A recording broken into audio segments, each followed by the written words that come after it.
பாடுது மனம் கேட்கும் கேள்வி இது. நிலவே நிலவே சரிகம் கதை நீ பாடு, என் கனவை திருடி பல்லவி வரியாய் போடு.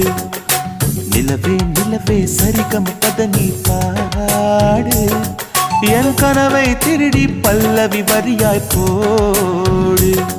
உன்னை ஒவ்வொரு இரவிலும் தேடுகிறேன், நீ தேகின்ற நாளில் வாடுகிறேன்.